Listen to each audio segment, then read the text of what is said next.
બીજી તરફ બજેટ રજૂ થાય તે પહેલા શેર બજારમાં કડાકો જોવા મળ્યો છે। સેન્સેક્સ અને નિફ્ટીમાં મોટો ઘટાડો।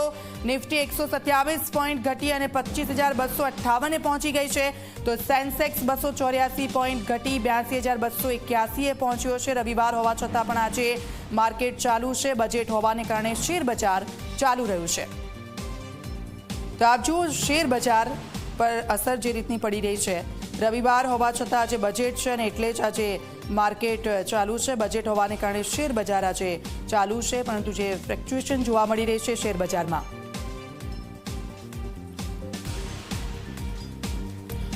માર્કેટ એક્સપર્ટ્સ અમારી સાથે જોડાઈ ગયા છે। જયદેવભાઈ ચુડાસમા। જયદેવભાઈ, આપનું સ્વાગત છે ઝી 24 કલાકમાં। એક તરફ સોના ચાંદીમાં કડાકો અને બીજી તરફ માર્કેટ પર તેની અસર। બિલકુલ, આજે બજેટને લઈ અને રવિવારના દિવસે પણ ભારતીય શેર બજારો ચાલુ છે અને 1999 પછી પ્રથમ વખત એવું બની રહ્યું છે કે રવિવારના દિવસે ભારતીય શેર બજાર ચાલુ છે। અને આજના કારોબારની જો વાત કરવા જઈએ તો શરૂઆતની 15 મિનિટ દરમિયાન થોડાક ઉતાર ચઢાવ ચોક્કસ જોવા મળ્યા, પણ અત્યારે બજેટ હજી 11 વાગે રજૂ થશે એ પહેલા બજેટ થોડું સાઇડવે મુવમેન્ટ અને માર્કેટ થોડુંક સાઇડવે મોમેન્ટમમાં છે। સેન્સેક્સ અને નિફ્ટી માઇનોર વધારા સાથે ટ્રેડ કરી રહ્યા છે। સેન્સેક્સ 81 પોઈન્ટની મજબૂતાઈ સાથે ટ્રેડ કરી રહ્યો છે। તો ઓવરઓલ જોવા જઈએ તો ફેટી શરૂઆત ભારતીય શેર બજારની થઈ છે અને આજે જે મુખ્ય કેન્દ્રીય બજેટ આવશે તેની પાસેથી ભારતીય અર્થવ્યવસ્થા અને શેર બજારને ઘણી અપેક્ષાઓ છે।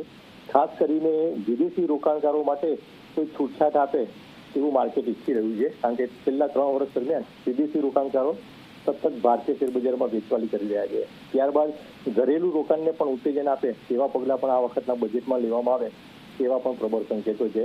અને ખાસ કરીને મેક ઇન ઇન્ડિયા અને ડિફેન્સ સેક્ટરમાં ભારતને સ્વાવલંબી બનાવવા તરફ પણ બજેટ પ્રયાણ કરી રહ્યું છે અને આર્થિક ગતિવિધિને પણ નવી ચરમસીમા ઉપર લઈ જવા માટે આ વખતે બજેટમાં શું આવે છે તેના ઉપર રોકાણકારોની નજર રહેશે।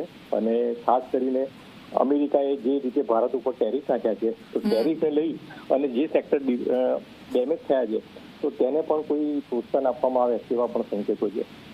બિલકુલ, આભાર આપ અમારી સાથે જોડાયા તે બદલ। તો ચાંદીના ભાવમાં આજે 17,000નો ઘટાડો થયો છે અને તેની સીધી અસર માર્કેટમાં જોવા મળી રહી છે।